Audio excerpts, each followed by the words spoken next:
इस कहानी की शुरुआत में हम एक घुस को देखते हैं जिसका नाम पिंक था। वो अपने बाकी घुस के साथ ग्रुप में उड़ रहा था, लेकिन यहाँ पर हमें पता चलता है कि पिंक घुस के ग्रुप से बिल्कुल अलग रहता था, क्योंकि वो समझता था कि वो बाकियों से ज्यादा बेहतर है और उसे रूल्स फॉलो करने की कोई जरूरत नहीं है। पिंक के इन्हीं हरकतों की वजह से उनके ग्रुप का लीडर बिंग हमेशा नाराज रहता था। बिंग को भले ही पिंक पसंद नहीं था, लेकिन ग्रुप में बाकी सभी घुस को पिंक पसंद था, क्योंकि वो सबसे ज्यादा अतरंगी और मजेदार घुस था। यहाँ पर हमें ये भी पता चलता है पिंक की एक गर्लफ्रेंड थी जिसका नाम जिंग था, जो कि बिंग की बेटी थी। अब आगे हम लोग दो छोटे डक को देखते हैं जिनका नाम ची और चाओ है। असल में दोनों भाई बहन थे और चाओ काफी ज्यादा शरारती होने के कारण ची हमेशा उसे डांटती रहती थी, पर एक बड़ी बहन होने के नाते उसका ख्याल रखती थी। कल वह लोग अपने डक के ग्रुप में होते हैं और उनका पूरा ग्रुप किसी सफर पर निकला था। वहीं आसमान में पिंक अपनी गर्लफ्रेंड जिंग के साथ मस्ती कर रहा था और अचानक उसका बैलेंस बिगड़ जाता है, जिसकी वजह से वो सीधा नीचे गिरने लगता है और डक के ग्रुप से टकराते हुए पास वाले एक तालाब में गिर जाता है, जहाँ पर हम एक टर्टल को भी देखते हैं जिसका नाम लेरी था। ये सारी चीजें देखकर उनके ग्रुप का लीडर बिंग बहुत ज्यादा गुस्सा हो जाता है और वो पिंक को डांटने लगता है और कहता है कि उन्हें जल्दी जल्दी माइग्रेशन करना है, लेकिन पिंक की अगर ऐसी हरकतें रही तो बहुत पीछे रह जाएंगे। यहाँ पर पिंक को भी बुरा लगता है और वो लीडर से कह देता है कि अकेले उड़ सकता है और उसे ग्रुप की जरूरत नहीं है। तब जिंग भी पिंक से कहती है कि अकेला तो कोई भी उड़ सकता है, लेकिन जो ग्रुप के साथ चलता है वही लीडर बनने के लायक होता है। वहीं दूसरी तरफ हमें पता चलता है कि पिंक के टकराने की वजह से ची और चाओ अपने डक के ग्रुप से अलग हो चुके थे और एक बड़े से पाइप में छुप रहे हैं, क्योंकि एक खतरनाक बिल्ला उन पर हमला करने वाला है। यहाँ पर पिंक का ग्रुप वहाँ से चला जाता है और पिंक फैसला करता है कि कल से वो अकेले ही माइग्रेशन के सफर पर निकलेगा। हालांकि लेरी उसे समझाने की बहुत कोशिश करता है, लेकिन पिंक उसकी एक नहीं सुनता। दूसरी तरफ अब रात हो जाती है और वो ची और चाओ उस बिल्ले से बचते हुए निकल जाते हैं। तभी ऊपर से वो बिल्ला उन पर हमला कर देता है। उसी वक्त उस बिल्ले को पिंक भी मिल जाता है और पिंक उसको मार मार कर वहाँ से भगा देता है। ची और चाओ ये देखकर पिंक से काफी इम्प्रेस हो जाते हैं। अब उस रात पिंक वहीं पर सो जाता है, लेकिन दूसरी सुबह जब उसकी आँख खुलती है तब वो देखता है कि ची और चाओ उसी के बगल में सोए हुए हैं। ये देखकर पिंक काफी ज्यादा हैरान हो जाता है और उसकी आवाज सुनकर ची और चाओ भी उठ जाते हैं। पिंक वहाँ से जाने लगता है, लेकिन तभी चाओ से पकड़ लेता है और ची तब पिंक से कहती है कि उसी की वजह से वो दोनों कल अपने ग्रुप से बिछड़ गए हैं और कल रात पिंक ने जो ची और चाओ की जान बचाई थी उस वजह से वो दोनों पिंक से काफी ज्यादा इम्प्रेस है। यहाँ पर ची पिंक को ये भी कहती है कि क्या वो दोनों भी पिंक के साथ चल सकते हैं, लेकिन पिंक उन्हें मना कर देता है और कहता है कि अपने ग्रुप से पहले सफर पर निकलना चाहता है और वो उन दोनों को अपने साथ नहीं ले जा सकता। इसीलिए पिंक वहाँ से उड़ जाता है, लेकिन तब वो देखता है कि चाओ ने उसका एक पंख पकड़ लिया है, जिसे छुड़ाने के चक्कर में पिंक सामने वाली एक प्लेट से टकरा जाता है। अब इसकी वजह से पिंक का एक पंख डैमेज हो जाता है और वो उड़ नहीं पाता। इस बात की वजह से पिंक बहुत ज्यादा गुस्सा हो जाता है और उसे समझ नहीं आ रहा था कि वो अकेले कैसे माइग्रेट करेगा, क्योंकि अब उसे पूरा सफर चलकर ही तय करना पड़ेगा और रास्ते में जंगली जानवरों का भी डर लगा रहता है। अब यहाँ पर पिंक को एक आइडिया आता है और ची और चाओ को भी अपने साथ ले जाने की सोचता है, ताकि अगर रास्ते में कोई खतरा आया तो फिर वो उन दोनों को आगे कर देगा और खुद वहाँ से भाग जाएगा। ये सोचकर वो उन दोनों के पास चला जाता है और उन्हें अपने साथ चलने के लिए कहता है। अब वहीं दूसरी तरफ नदी से वो बिल्ला निकलता है जिसे पिंक ने बहुत मारा था और वो यहाँ पर लेरी को पकड़ लेता है और उससे ची और चाओ का पता पूछ लेता है। यहाँ पर लेरी डर के मारे उस बिल्ले को सब कुछ बता देता है और उसे ये भी बताता है कि पिंक भी ची और चाओ के साथ है और वो अब उड़ नहीं सकता,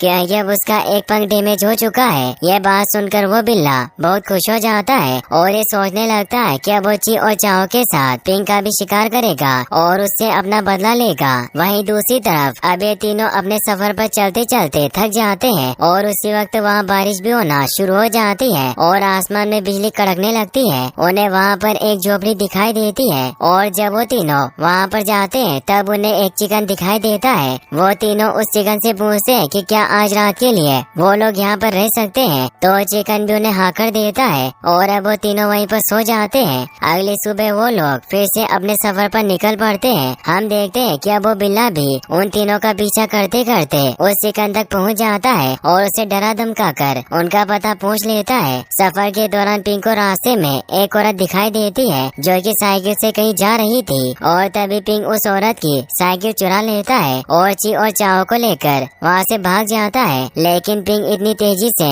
साइकिल चला रहा होता है कि एक पत्थर से टकरा जाता है और वो तीनों एक लोरी में गिरते हैं जहाँ कई सारे पिग रखे हुए थे। यहाँ पर पीछा करते करते वो बिल्ला भी अब उनके काफी ज्यादा नजदीक आ चुका था, लेकिन लोरी के गिरने की वजह से वो सारे पिग उड़कर उस बिल्ले के ऊपर गिर जाते हैं और वो बिल्ला उनके नीचे दब जाता है। इसी मौके का फायदा उठाकर पिग ची और चाओ को लेकर वहाँ से भाग जाता है और अब वो तीनों एक जंगल में आ चुके थे। पिग यहाँ पर थक जाता है और ची और चाओ दोनों मिलकर उसे उठाने की कोशिश करते हैं। यहाँ पर पिग उन दोनों को उड़ना सिखाता है और वो दोनों उड़ने भी लगते हैं, लेकिन कुछ ही देर बाद वो फिर से नीचे गिर जाते हैं और पत्तियों के ढेर में फंस जाते हैं। पिग उन दोनों को उस पत्तियों के ढेर में से बाहर निकालता है, लेकिन तभी वो देखता है कि चाओ भागते भागते एक गुफा में चला जाता है। अब चाओ का पीछा करते करते पिग और ची उस गुफा के अंदर घुस जाते हैं। वहाँ पर बहुत ज्यादा अंधेरा था, लेकिन तभी उन्हें वहाँ पर एक रोशनी दिखाई देती है और जब वो लोग उस रोशनी का पीछा करते हैं तब देखते हैं कि वहाँ कई सारे खूबसूरत जुगनू चमक रहे थे। वो तीनों भी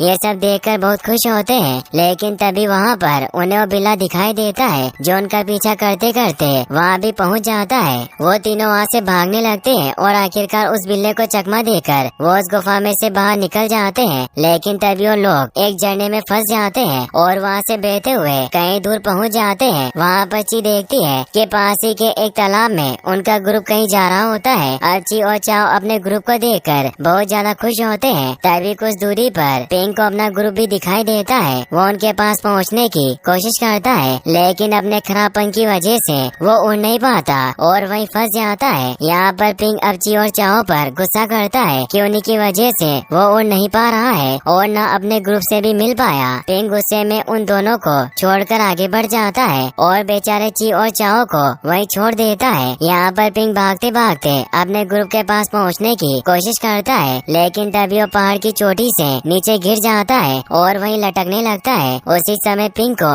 एक गिलहरी धक्का दे देती है और वो पास ही की एक पहाड़ी पर गिरा देती है और यहाँ पर हमें पता चलता है कि उस गिलहरी का नाम काल था और वो पिंग के पंखों को देखकर ये भी कहता है कि वो उसके पंख जरूर ठीक कर देगा और वो पिंग के पंखों पर अपना आतंकी इलाज करने लगता है। यहाँ पर अब ची और चाओ भी अकेले निकल पड़ते हैं ताकि वो लोग अपने ग्रुप से फिर से मिल पाए, लेकिन ये देखकर उन्हें काफी ज्यादा डर भी लग रहा था क्योंकि रास्ते में काफी ज्यादा अंधेरा था। वहीं दूसरी तरफ उस गिलहरी ने पिंग के टूटे हुए पंख में एक लकड़ी लगा दी है जिसकी मदद से वो उड़ पा रहा है। इस बात की वजह से पिंग बहुत ज्यादा खुश था और उड़ते उड़ते उसे अब ची और चाओ की याद आने लगती है और वो समझ जाता है कि उसने गुस्से में काफी बड़ा गलत कदम उठा लिया है। तभी वो फिर से उन्हें ढूंढने के लिए निकल जाते हैं, लेकिन यहाँ पर अब चलते चलते ची और चाओ को भी अपना ग्रुप मिल जाता है और वो फिर से अपने ग्रुप में चलना शुरू कर देते हैं। हालांकि उन दोनों को भी पिंग की काफी ज्यादा याद आ रही थी, लेकिन फिर भी अपने ग्रुप से मिलकर वो दोनों काफी ज्यादा खुश थे।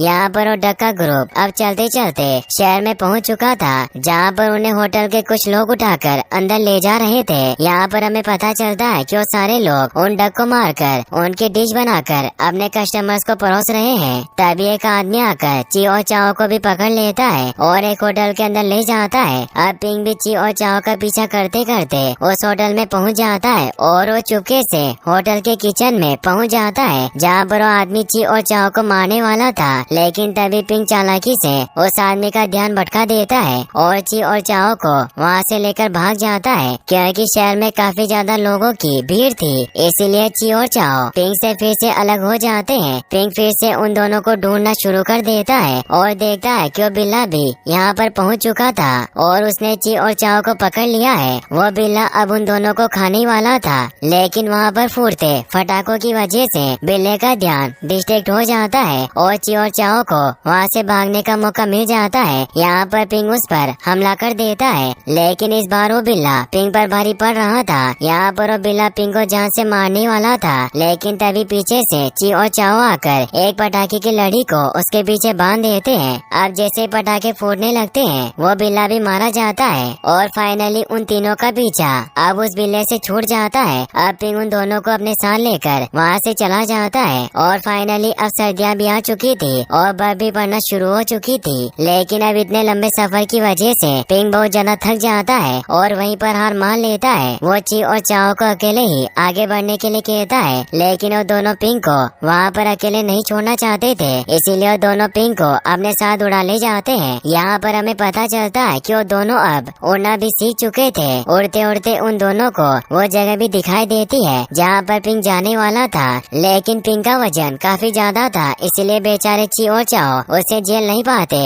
और वो दोनों नीचे गिरने लगते हैं। लेकिन तभी चाओ पास ही में उड़ रहे पिंक के ग्रुप को देख लेता है और उन्हें आवाज देने लगता है। अब यहाँ पर पिंक का ग्रुप भी उन तीनों को देख लेता है और आगे हम देखते हैं कि जिंग पिंक को अपने ऊपर उड़ाकर ले जा रही है। साथ में ची और चाओ भी उन दोनों के साथ उड़ रहे थे। जिंग उसे सही सलामत अपने साथ ले जाती है और उसे होश में लाने की कोशिश करती है। होश में आने के बाद पिंक जिंग को सॉरी बोलता है और अपने बाकी के ग्रुप मेंबर को भी सॉरी कह देता है। यहाँ पर पिंक जिंग को ची और चाओ के बारे में भी बताता है और उन दोनों को भी अपने